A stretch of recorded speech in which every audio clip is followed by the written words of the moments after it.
새로운 세상을 꿈꾸며 카오스에서 야심차게 마련한 강연 시리즈 세상에 나쁜 수학은 없다. 안녕하세요. 저는 신혜리입니다.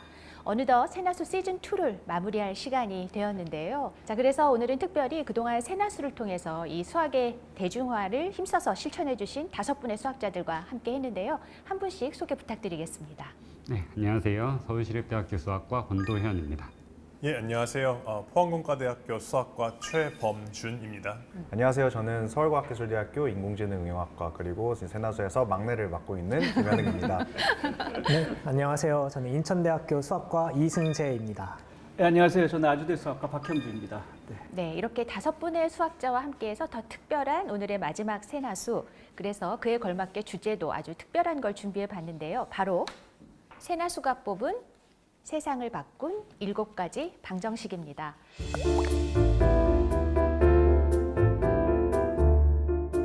새나수가 뽑은 세상을 바꾼 7가지 방정식, 제가 살펴봤더니 좀 익숙한 것도 있는데 완전히 생소한 것도 있더라고요. 네, 이 인터넷을 뒤져보면 세상을 바꾼 위대한 방정식 20선, 50선도 있어요. 특정 분야에 국한된 걸 빼고 어떤 인류 문명을 바꿀 만한 수준의 그런 것들을 최소한으로 줄여보자. 이렇게 해서 이 대수와 해석이라는 큰 틀 안에서 고르기로 하고 저희가 이제 회의를 해서 이제 최종적으로 골랐는데요. 대수학에서 3개, 해석학에서 4개, 그리고 기하도 이 안에 포함됩니다. 이 중에는 피타고라스 방정식도 있고, 그리고 인공지능 시대의 그 중요도가 갑자기 올라가고 있는 SVD라고 하는 그런 방정식도 있고, 수식을 가지고 인류의 문명을 바꿔온 그런 역사를, 그리고 우리가 1년 동안 새나수가 진행한 각종 분야의 얘기들을 이 방정식을 통해서 한번 돌아볼 수 있는 그런 기회가 됐으면 좋겠습니다. 자, 그럼 저희가 본격적으로 하나하나 오늘의 주인공인 방정식들 만나볼 텐데, 먼저 첫 번째 순서입니다. 이승재 교수님께서 골라주신 피타고라스의 정리인데요.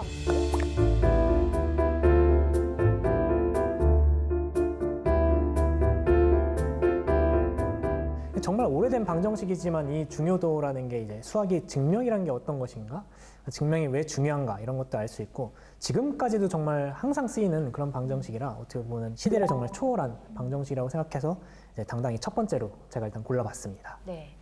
사실은 피타고라스의 정리 우리가 여러 번 다루기도 했고요. 이 직각삼각형에서 밑변의 제곱 더하기 높이의 제곱이 빗변의 제곱과 같다라는 것이잖아요. 그쵸. 그런데 이런 어떻게 보면 조금 간단해 보이는 이 피타고라스의 정리가 어떤 의미로 세상을 바꿨다고 그렇게 얘기하신 건지 궁금합니다. 말씀해주신 대로 높이의 제곱과 이제 밑변의 제곱의 합이 빗변의 제곱의 합과 같다, 이런 게 피타고라스의 정리다라고 했는데, 사실은 이 흔적 자체 혹은 이 정리를 알았던 흔적 자체는 피타고라스 혹은 고대 그리스보다 훨씬 전부터 기록이 많이 있다고 해요. 그래서 메소포타미아 문명이나 이집트 문명에서 기록이 있는 점토판, 이런 기록들도 있고요. 중국에서도 3000년 전에 구고현의 정리 이런 식으로 피타고라스의 정리를 기록했던 흔적들이 남아있다고 하는데, 이제 역사적으로 보면 직각이라는 게 굉장히 중요하잖아요. 우리가 뭔가 건축을 하려면은 벽을 쌓거나 땅의 넓이를 구하거나 이런 걸 할 때 직각이라는 게 굉장히 중요하다 보니까 예전부터 3, 4, 5 아니면 5, 12, 13 이런 식의 직각삼각형을 만들어서 그거를 직접 우리가 삼각자 같은 거를 들고 다니면서 직각을 세거나 넓이를 구하거나 길이를 구하거나 그런 데에서 활용이 많이 됐다고 해요. 그런데 이제 이 피타고라스 정리란 이름이 붙었다는 거는 어떤 삼각형을 갖고 오던 간에 무조건 밑변의 제곱과 높이의 제곱의 합은 빗변의 제곱의 합과 같아야만 한다.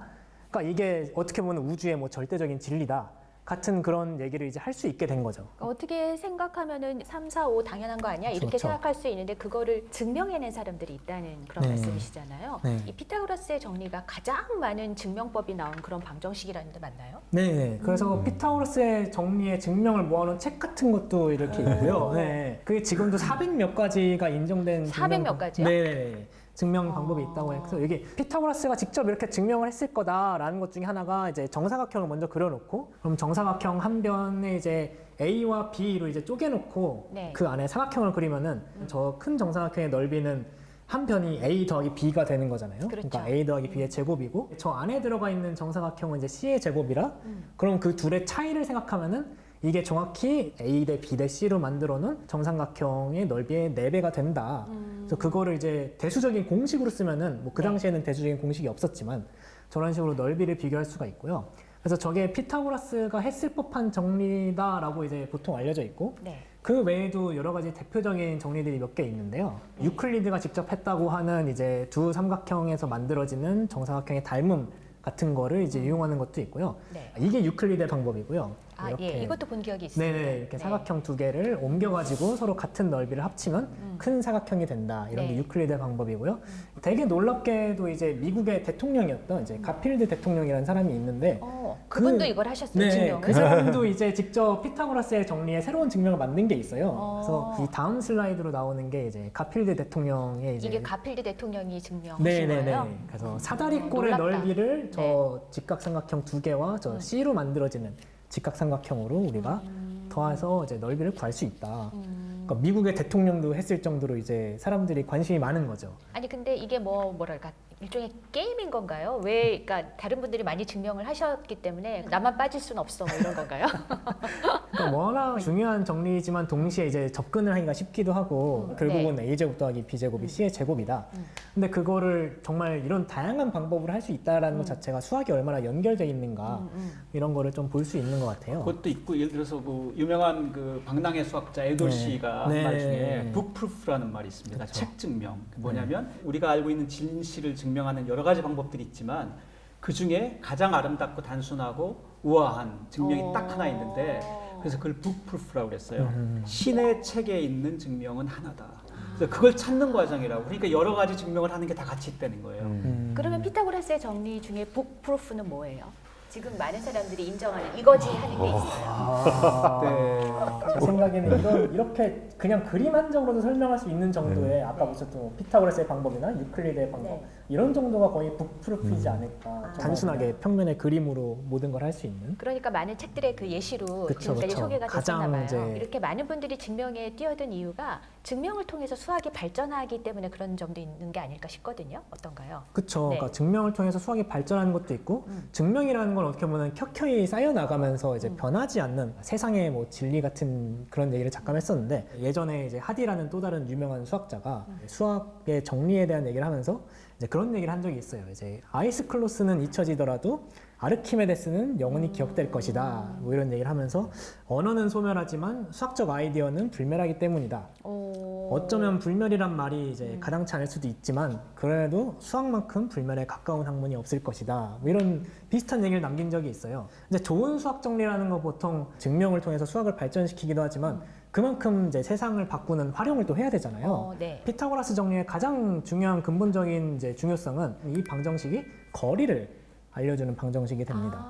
그러니까 우리가 2차원 평면에 예를 들면은 어떤 네. 두 점이 있으면은 그 둘 사이의 거리가 어떻게 될까? 좌표 평면이 저렇게 x1, 뭐 y1 이렇게 a라는 점이 하나 있고요. b라는 점이 하나 있으면은 우리가 그럼 저 둘 사이의 거리는 사실 c라는 거리를 우리가 구해야겠죠. 그렇죠. 근데 우리가 x축의 좌표를 알고 있으니까 a의 거리, x축 사이의 거리를 알 수가 있고요. 네. 그다음에 y축 사이의 거리, b라는 거리를 알 수가 있겠죠.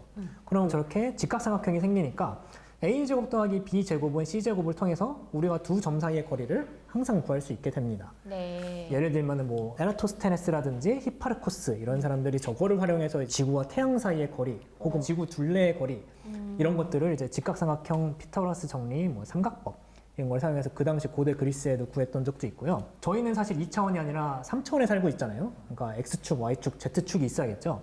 그러면 이렇게 3차원의 거리, 우리의 거리를 어떻게 구할 거냐? 그러면 이제 저희는 그냥 3개, x제곱 더하기 y제곱 더하기 z제곱이 저 두 점 사이의 대각선의 거리가 됩니다. 그렇구나. 네, 그러니까 차원을 무한대로 확장시켜도 그냥 피타고라스의 정리의 변수를 n개만큼 늘리면 어떤 상황에서도 우리의 거리를 잴 수 있게 해주는 방정식이라고 저는 생각을 합니다. 그러니까 이게 꼭 2차원뿐만이 아니라 3차원 또 n차원에서도 다 적용될 수 있다는 그런 말씀이잖아요. 네. 그리고 실제로 삼각형뿐만 아니라 곡선의 길이도 쉽게 말하면 곡선을 삼각형으로 무한히 많이 쪼개서 네. 길이를 다 더해서 구하는 식으로 되기 때문에 이제 좌표를 가진 모든 기하학은 네. 여기 신세를 지고 있다고 봐도 되는 거죠, 일종의.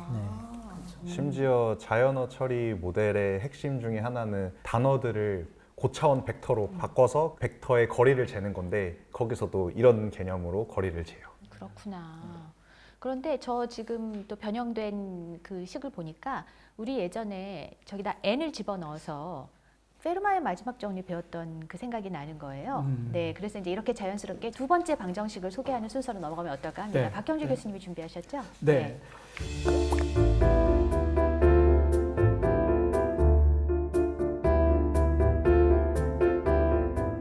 저는 이 페르마의 마지막 정리를 한마디로 표현하라고 한다면 미해결 난제의 위대한 가치라고 이렇게 표현할 수 있을 것 같아요.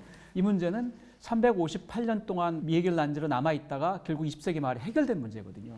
근데 이제 사람들이 아니 왜 수학자들은 그런 이 인생에 아무 도움도 안 되는 그런 난제를 붙잡고 있나 뭐 이러거든요. 근데 이게 해결되는 과정에서 실제로 정수론과 뭐 타원 곡선 이론 막 이런 것들이 실제로 굉장히 발전하거나 새로운 분야가 탄생하고 그리고 또 이걸 하는 과정에서 뭐 타원 곡선에 대한 이해도가 높아지면서 그걸 가지고 암호도 발전하고 막 이런 그 파생 효과들이 엄청 나타났거든요. 그래서 미해결 난제를 해결한다는 게 지적 호기심을 넘어서는 그런 효과가 있구나 이런 것들을 우리가 알게 됐어요. 네, 네. 안 풀리는 문제를 붙잡고 있다는 게 무슨 뜻인가를 우리에게 그 가치를 새롭게 알려준 그런 문제라고 생각합니다. 그러니까 이 페르마의 마지막 정리를 해결하기 위해서도 또 정말 많은 수학자들이 노력을 하셨을 텐데 그게 358년이나 걸렸다는 그렇죠. 거잖아요. 그렇죠. 그래서 결국 마지막으로 해결하신 분이 앤드루 와일즈라는 그런 분이셨죠. 그렇죠. 네.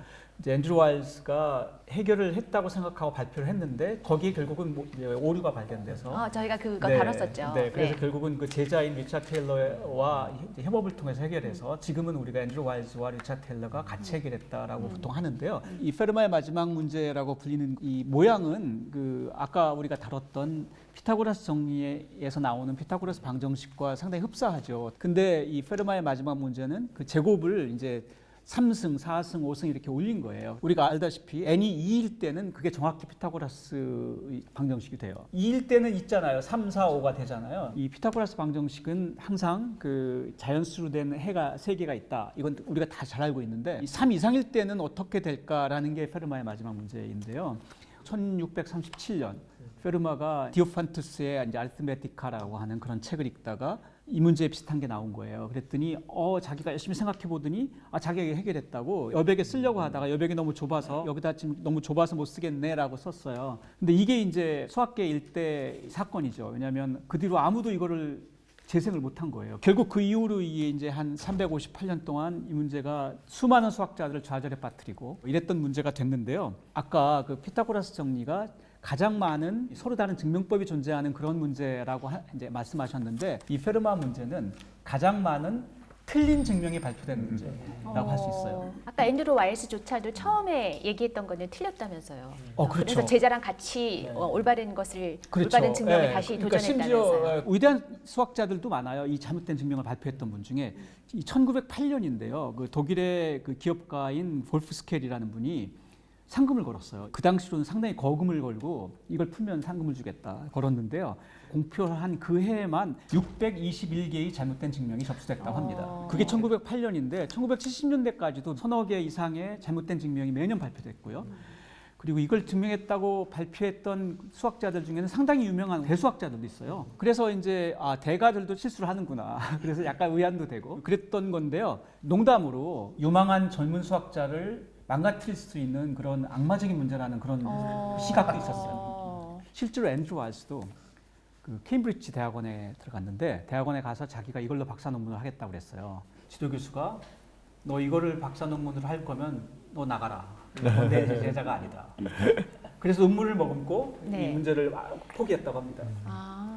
몰래 한 건가요? 그럼? 아니요, 포기하고 그래서 타운 곡선을 이제 자기 논문 주제로 했고요. 그래서 타운 곡선의 세계적인 전문가가 돼서 프린스턴 교수가 됐는데 동료가 어느 날 자기가 어느 학교에 갔는데 그 버클리에 있는 리벳이라는 수학자가 발표를 했는데 거기 보니까 타운 곡선의 어떤 문제를 증명하면 이 페르마의 마지막 정리가 풀린다는 걸 그 사람이 증명을 했대. 이렇게 이제 와서 알려준 거예요. 타운 곡선의 소위 말하는 머듈러리티라는 문제인데 이걸 해결하면 결국은 그 이 페르마의 마지막 정리 증명도 거기서 나온다라는 걸 단 사람이 증명을 한 거예요. 근데 전 세계 최고의 타운 곡선 전문가는 앤드루 와일즈였거든요. 그래서 결국은 이분이 타운 곡선 이론을 가진의 그 머듈러리티라는 걸 증명을 해서 결국은 이걸 해결하거든요. 네. 그래서 이걸 푸는 과정에서 우리가 자연을 보는 세상을 이해하는 거에 어딘가에 좀 구멍이 있구나라는 걸 깨닫게 되고 그걸 메꾸는 과정에서 수학의 근본적인 어떤 진전이 생긴 것 같아요. 그 앤드루 와일스가 실제로 이 문제를 해결한 과정이 정말 그 상상력을 동원한 거거든요. 피타고라스 정리에서도 그 대수 문제와 기하 문제를 연결한 거거든요. 그 앤드류 와일스도 결국은 대수 문제와 기하 문제를 연결한 사람이에요. 왜냐하면 문제 자체는 대수 문제거든요. x의 3승 더하기 예를 들어서 y 3승은 z 3승이면 그걸 만족하는 자연수가 있을까라는 문제인데 이 사람은 저 문제를 가지고 아까 피타고라스처럼 기하 문제로 바꿨어요. 해가 만약 있다면 그 세 개를 가지고 오른쪽에 있는 곡선을 만들 수 있다는 거예요. 저런 곡선을 보고 우리가 타운 곡선이라고 하거든요. 저 타운 곡선은 페르마 방정식의 어떤 해로부터 유래한 타운 곡선인 거죠. 저기서 나오는 저 타운 곡선의 그림을 보시면 근, 다시 말하면 x축과 만나는 근이 세 개 있죠. 근데 저 근 중에 두 개가 a 3승하고 이제 마이너스 b 3승인데 그 두 개를 더해 가지고 만약에 또 다른 세제곱수가 되면 뭔가의 세제곱, c의 세제곱 이렇게 되면 저 타운 곡선은 굉장히 나쁜 곡선이라는 거를 앤드류 와일스가 증명했어요. 세상에 존재할 수 없는 나쁜 곡선, 머줄러하지 않다라고 그러는데요. 그런 나쁜 곡선이 있을 수 없다라는 추측이 이미 있었어요. 그게 타니야마 시무라 추측인데 그런 나쁜 곡선이 있을 수 없다는 걸 앤드류 와일스가 증명함으로써 이 근을 세제곱한 걸 두 개를 더하면 새로운 거의 세제곱이 될 수 없다라는 걸 증명한 거가 돼버린 거예요. 그러니까 대수와 기하를 긴밀하게 연결하는 그런 상상을 통해서 4세기에 걸친 이 방황을 우리가 종집을 찍은 거죠. 네. 그래서 혹시라도 머줄러가 뭐였지 하고 만약 타운 곡선이 뭐였지라고 궁금하시다면 올해 초에 그 김민영 교수의 강연을 다시 한번 보시면 될 것 네. 같습니다. 자, 그래서 정말 이렇게 수학의 다채로운 분야에까지 이렇게 영향을 미쳤던 페르마의 마지막 정리, 여기 이쯤에서 이야기를 마무리하고 세 번째 방정식 주인공을 만나볼 시간인데 바로 최범준 교수님이 선정하신 미적분학의 기본 정리입니다.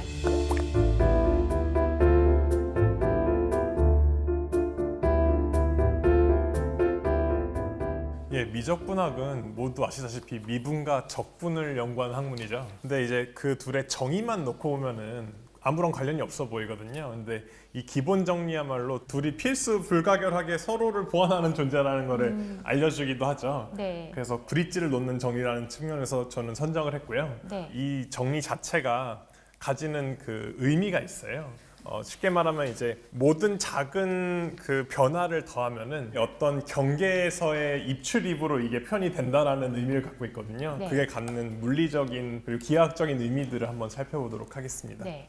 예, 여기 그 물탱크 A, B, C가 있습니다. 파이프가 서로 연결이 돼 있고요. 그리고 A의 왼쪽과 C의 오른쪽은 외부랑 연결이 돼 있어요. 그래서 그 파이프를 통해서 지금 F in, F out 이렇게 들어오고 나가는 물이 있고요. 네. FAB는 A에서 B로, FBC는 B에서 C로 움직이는 물의 양을 나타냅니다. 네. 어떤 시간 동안 F in이나 F out을 내가 알면은 그리고 중간에 물이 사라지거나 새로 생기지 않았다고 하면은 그 외에는 그러면 ABC 탱크의 물의 양의 전체 변화를 알 수 있는가 하는 질문을 우리가 언제나 할 수 있겠죠. 네. 직관적으로 생각해 보면은 처음 외부에서 들어온 양과 그 나간 양을 빼면은 그게 전체 물 탱크의 물의 변화 양이어야 되는 거잖아요. 그렇죠.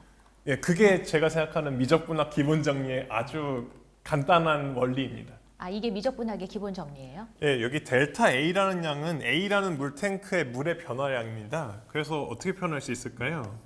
들어온 양에서 나간 양을 빼면 되겠죠? 그렇죠. 그럼 델타 B는 뭘까요? 들어온 양은 FAB고 나간 양은 FBC잖아요. 그렇죠. 그리고 델타 C는 똑같이 표현하면 FBC 빼기 F 아웃이겠죠? 네. 세 개 다 더하면은 네, 네. 이렇게 지워지겠죠, 이렇게. 그러네요. 그래서 여기 오른쪽이 나옵니다.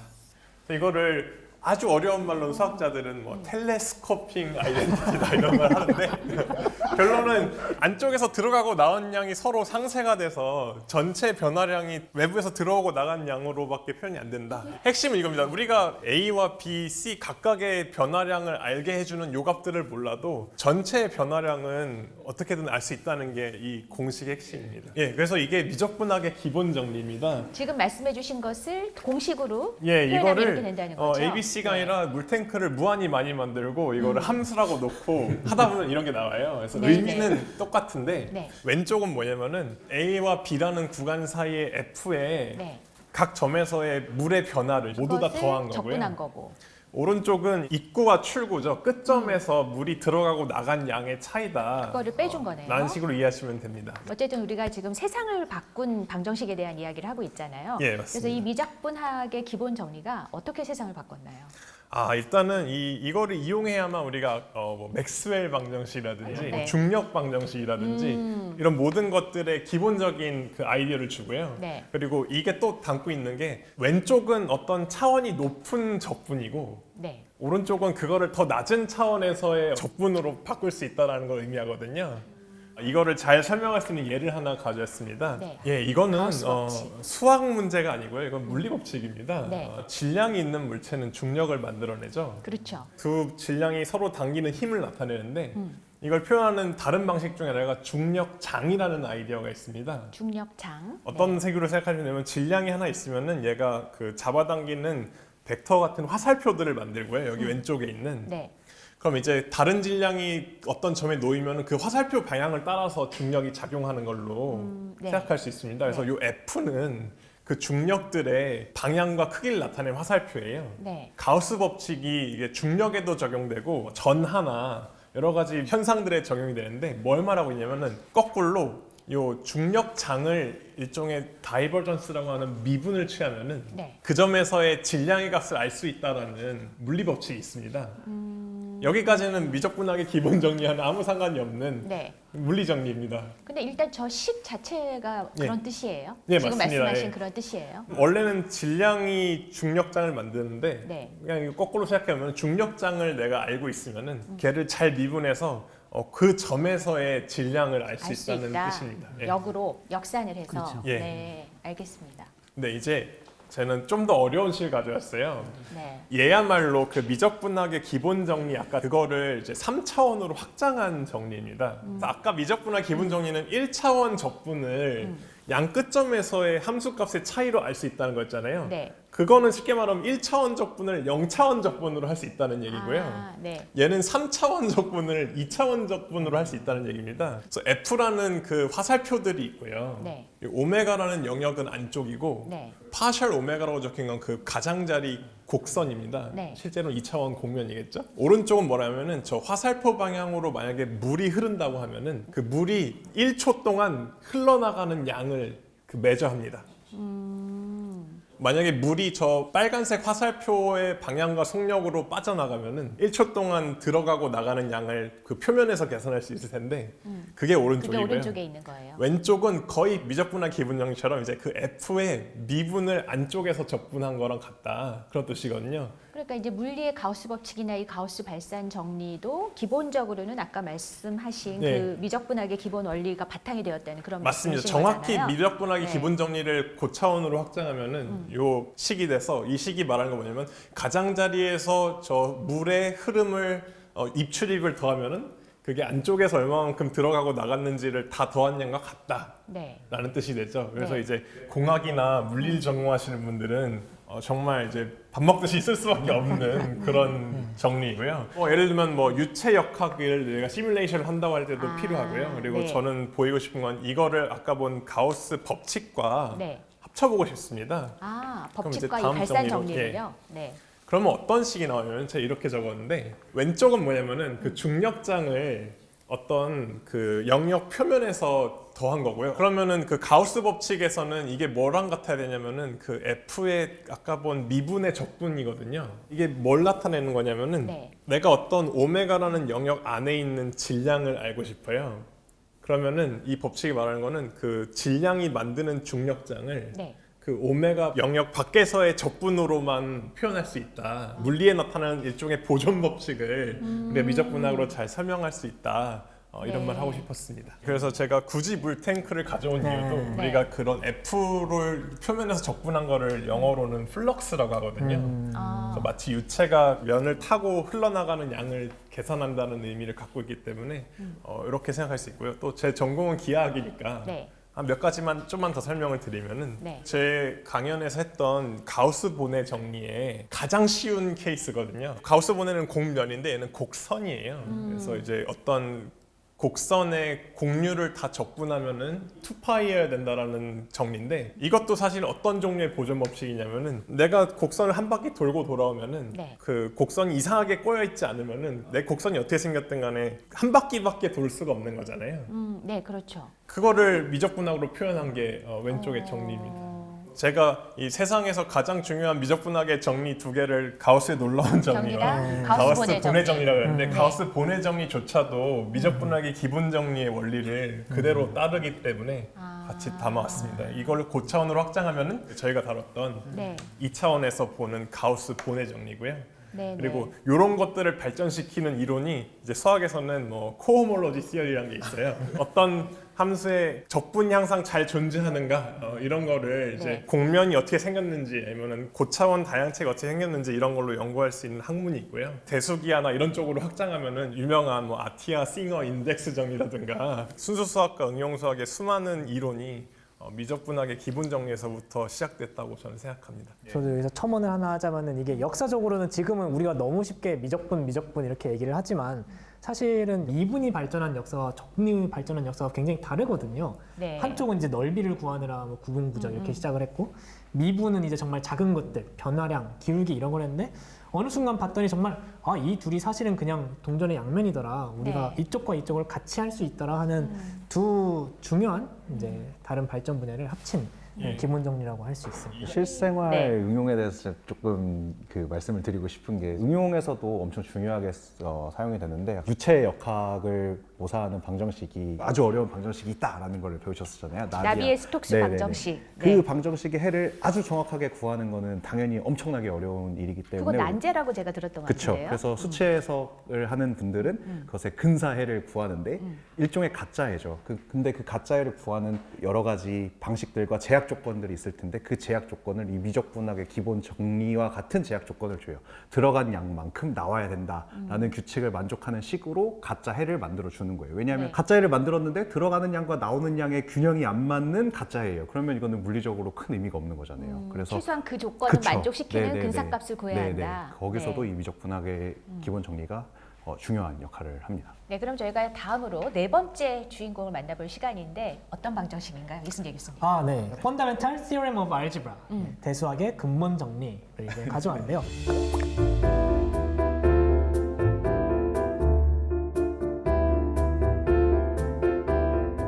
방금 이제 최mon준 교수님께서 하신 미적분의 근본 정리였잖아요. 네. 그러니까 저는 이제 대수학의 근본 정리라는 것을 이제 갖고 왔는데요.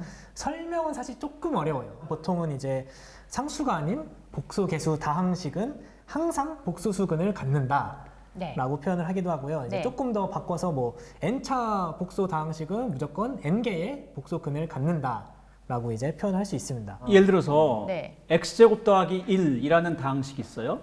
이거 우리가 예전에 실수만 알았을 때는 이거 근이 없잖아요. 우리가 배웠잖아요, 허수. 네, 그러니까 복수수에서는 그런데, 그러니까 네. 이게 결국은 우리가 어떤 수들을 갖고 일을 하느냐에 이게 상당히 의존하죠. 그러니까 이제 제가 허수를 배웠기 때문에 그런 거고, 그쵸, 이걸 그쵸. 배우기 전에는 그거는 근이 없잖아요,라고 얘기를 했었겠네요. 그러니까 왜 복소수가 중요하냐, 그리고 우리가 수라는 거를 대체 어떻게 이해할 것이냐라는 수의 관점을 바꾼 이제 근본 정리다라고 이제 진짜 얘기를 할 것 대수학의 같습니다. 근본 정리다. 그렇죠, 이거는 그렇죠. 그렇죠? 그러니까 네. 대수라는 것 자체가 수를 대신한로 이제 저희가 얘기했었잖아요. 초등학교 혹은 유치원에도 그런 거 배우죠. 네모 더하기 2는 4다. 우리는 네모가 얼마일까? 이런 거 이제 물어본단 말이에요. 그렇죠. 저기 네모가 있잖아요. 얼마일까요? 네모는 그쵸? 2. 그쵸. 써 있어요. 네모는 당연히 2죠. 네. 그래서 퀴즈에 답을 써놨는데. 네. 근데 그러면 저희가 저거는 모두 자연수로만 이루어진 지금 방정식이니까 자연수 방정식이란 말이에요. 근데 제가 순서를 조금 바꿔서 네모 더하기 4는 2를 구해라. 그러면은 우리 입장에서는 지금 굉장히 쉽게 x는 마이너스 2, 뭐 네모는 마이너스 2 이러겠는데, 사실 이거는 마이너스 1은 자연수가 아니네. 그렇죠. 자연수에서는 더 이상 해가 없거든요. 근데 그게 왜 수가 무엇인가라는 거랑 이제 관련이 있냐면은, 수를 보통 우리가 설명을 할 때 항상 어떤 거 세는 것, 이제 어떤 양, 수량 이런 것과 연관을 짓잖아요. 그러니까 사실은 0이 수야? 마이너스 2가 수야? 라고 하는 게 생각보다 정말 근본적으로 어려운 문제였어요. 음수라는 것도 도입된 게 사실은 허수만큼이나 되게 최신이에요. 어떻게 네. 보면. 15세기, 16세기만 해도 그 0을 수로 인정하지 않는 그쵸, 그런 그쵸. 상황에서 아랍 문명을 통해서 0이라는 숫자가 도입됐는데, 그때 그 영루수라고 주장했던 사람들 중에는 신성모독으로 몰려서 화형에 처해 있는 사람들도 있어요. 그러니까 그 정도로 그 영과 음수가 순가에 대한 그 아주 역사적인 오랜 논쟁이 있었습니다. 그러니까 이 수학이 굉장히 무시무시한 세계라니까요. 왜 이게 맞는지 안 맞는지 확실하지는 않지만 피타고라스 제자 중에 그 루트 얘기했다가 죽은 사람도 있다고. 그렇죠. 1 루트 네, 2. 그런 설도 네. 있잖아요. 네. 그래서 우리가 수라는 거를 이제 어떤 의미를 부여하는 게 아니라 수 자체를 이제 방정식의 해로서 정말 이제 대수, 수를 대신하는 방정식의 해로서 보게 되는 게 수의 체계에 이제 어마어마한 이제 확장을 일어나게 됐고요. 그러면 아까 질문을 계속해서 그럼 정수 방정식은 항상 정수를 갖느냐?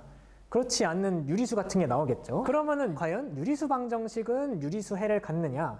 근데 유리수는 사실은 저희가 시즌 1 때 대수학에서 군론이라는 걸 생각해보면 조금 좋은 이제 체제를 갖추고 있기는 해요. 자연수 정수와 다르게 곱해도 유리수고 더해도 유리수인데 빼도 유리수고 나눠도 유리수예요.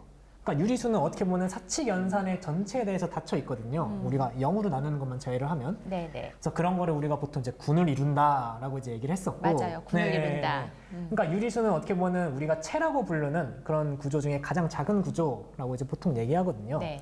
그래서 사람들이 유리수에서는 이제 어느 정도 행복해했지만 유리수에서도 이제 답이 나오지 않는 그런 이제 방정식이 나옵니다. x제곱은 2를 만족하는 그런 게 이제 서울시험 어떻게 보면 루트 2잖아요. 그렇죠. 네. 그러니까 반대로 얘기하면은 x제곱 빼기 2는 0이야. 그럼 이제 x의 값은 얼마지? 그러면은 x는 플러스 마이너스 루트 2라고 나와야 되는데 그렇죠. 앞에 있는 식은 유리수 방정식이잖아요. 정수 방정식이죠. 네. x제곱과 마이너스 2만 나왔으니까. 근데 답은 무리수가 필요하단 말이에요. 그러니까 우리가 정수 방정식의 해를 항상 정수를 가질 수 없고 x제곱 더하기 1은 0이야. 그러면은 x는 얼마지? 라고 하면은 이제 제곱을 해서 마이너스 1이 나올 수밖에 없는 이제 플러스 마이너스 i 라는 이제 허수를 우리가 또 만든 거죠. 수학자들은 허수라는 개념을 처음 들었을 때 그럴 수 있지라고 그냥 순순히 어떤 장벽 없이 용납하시게 된 건가요? 우리가 자연수를 넘어가는 순간 더 이상 수는 이제는 카운팅, 그러니까 세매 개념이 아니거든요. 자연수는 세매 개념인데 우리가 그 세매 개념을 떠나는 순간 수라는 게 더 이상 셈과 관계없는 것인 거죠. 저도 기억나는 게 오로지 신이 만든 건 자연수밖에 없고 어. 그 나머지 모든 유리수, 음수, 영, 실수 이런 것들은 다 인간이 만든 거다라는 그게 아마 말을 제가 그런 알기로는 포트가 있다고 크로네커가 하더라고요. 한 말로 알고 그렇죠. 있어요. 네. 그럼 아마 그게 맞을 거예요. 예. 네, 근데 그 말은 이제 실제로 한 말입니다. 그 이승재 교수님이 결국 수란 무엇인가라는 질문을 했는데 여기서 말하고자 하는 포인트는 수라는 건 결국 우리가 방정식을 풀기 위해서 필요한 그 것들을 다 모아놓은 게 결국 수라는 거죠. 네. 근데 아까 말한 것처럼 유리수만 갖고 하려고 그랬더니 유리수를 못 푸는 방정식이 있고 실수만 갖고도 또 못 푸는 방정식도 있고 그래가지고 결국 허수까지 포함해서 복수수까지 갔는데 여기선 되더라. 복수수 갖고 못 푸는 방정식은 없다. 그러니까 근본 정리가 그게 나오는 근본 거예요. 정리가 되는 거죠. 네. 그러니까 우리 다 복수수가 했어. 됐으니까. 네. 여기서 끝이야라는 어떤 의미에서는 그 수의 책 최종 종결자 복수수. 그렇죠. 네. 네. 그 당시에 사람들은 두려웠죠. 우리가 루트도 만들어, i도 만들어, 음수도 만들어. 이걸 대체 어디까지 가야 되지? 이게 그 당시에는 정말 무서운 문제였는데 정말 다행히도 허수와 실수 우리가 그걸 합친 복수수면은 더 이상은 확장할 필요가 없다라는 게 정말 이제 마음의 안도를. 그런데 또 알고 보면 이 허수가 굉장히 우리 실생활에 아주 폭넓게 응용되고 있다고 제가 들었거든요. 네. 상상 속의 수인데 그게 그쵸. 어떤 분야에 주로 그러니까 많이 쓰이고 그만큼 있나요? 상상이라고 네. 하지만 어떻게 보면 우리에게 함께 있는 수, 존재감이 이제 정말 큰 수라고 저는 생각을 하는데 저희가 대수학의 근본 정리를 얘기했던 것처럼 사실 복소수까지 가야지만 우리가 모든 방정식의 해를 구할 수 있다. 네. 그러니까 기본적으로 어떤 문제에 답을 찾을 수 있다라는 얘기를 할 수가 있고요. 저희가 풀이의 해석, 음을 분해한다 이런 네. 조화 해석할 때 나왔었는데 네. 거기서도 이제 뭐 사인 곡선과 코사인 곡선 이런 게 나왔는데 코사인 세타 더하기 i 사인 세타 뭐 이런 식으로 실수부와 허수부를 나눠서 모든 함수를 이제 분해할 수 있다. 이런 것들을 이제 했던 강연들이 있었어요. 네, 맞아요. 이제 세상에 있는 것들이 분명히 물리적인 양인데 실수로는 표현이 안 되는데 허수까지 같이 들어간 복소수가 있어야지 표현이 되는 그런 값들이 굉장히 많이 그러니까 존재를 그게 합니다. 너무 신기해요. 그러니까. 그러니까요. 아니 그래서, 근데 어쨌든 네. 이 문제적 허수 네. 이 개념을 누가 처음 발견하신 거예요? 이건 또 이제 대수학의 근본 정리가 결국은 방정식의 해와 이제 수의 연결이잖아요. 그러니까 카르다노라는 사람도 이제 역사 속에 3차 방정식의 근해 공식을 구한 이제 그리고 널리 알린 사람으로 이제 알려져 있는데 3차 방정식의 근해 공식이 사실 굉장히 복잡해요. 3차 방정식을 풀다 보면은 네. 자연스럽게 허수가 나와야 되는 구간이 있는데 네. 근데 더 신기한 거는 그게 허수가 중간 단계에서 나왔다가 실제 마지막에 해를 쓰는 구간에서 사라지는 그런 현상들이 있었어요. 오. 그러니까 우리가 제곱을 해서 마이너스가 나오는데 이걸 어떻게 해야 되지? 라고 카르다노가 고민을 했는데 이걸 일단 무시하고 이게 된다고 치고 넘어갔더니 나중에는 그냥 실수해가 나오더라. 그래서 이게 중간 단계에서 나왔어서 이런 개념이 그냥 존재한다라는 식으로 갔다가 그러다가 이제 오일러, 뭐 가우스 그런 사람들이 정확히 I라는 거를 제대로 도입을 해야겠다라고 이제 생각을 해서 복소평면 네. 그런 거를 창안한 사람 중에 한 명이 이제 또 가우스고요. 대수학의 근본 정리가 이거를 증명하려고 정말 여러 수학자들이 도전을 했었고 처음으로 제대로 된 증명을 해냈던 사람 중에 한 명이 또 가우스이기도 해요. 우리가 현대적인 관점에서 봤을 때 이거를 최초로 증명을 제대로 한 사람이 누구냐?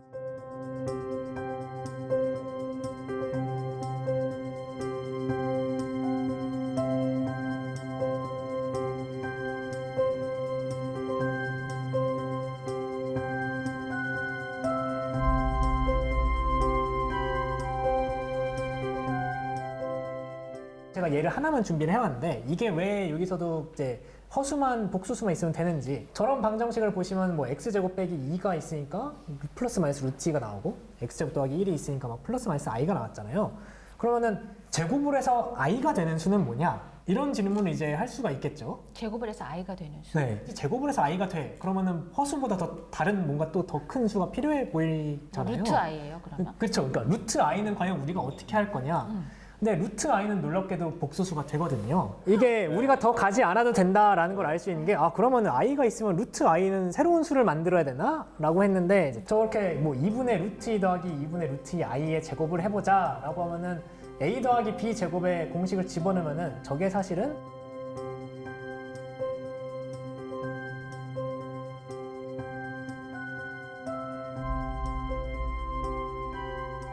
제곱을 하면은 i가 된다 라는 거를 우리가 확인을 할 수가 있습니다. 그래서 우리가 복소수만 있으면은 수를 더 확장할 수 없다 라는 걸 할 수 있고 근데 끝판왕 맞아요. 네. 네. 근데 굉장히 놀라운 게 대수학이 어떻게 보면 방정식의 끝판왕이고 대수학의 근본 정리잖아요. 네. 근데 증명을 대수적으로 하는 증명이 없어요. 헐.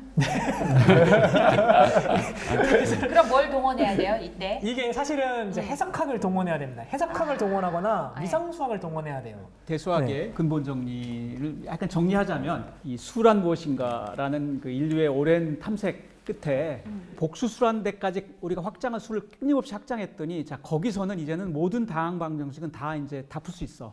그걸로 끝난 거죠. 그렇게 된 것 같아요. 네. 최종 종결자. 네. 자, 지금까지 4번째 방정식 얘기까지 해봤고 이번엔 5번째 방정식 얘기해볼 순서인데요.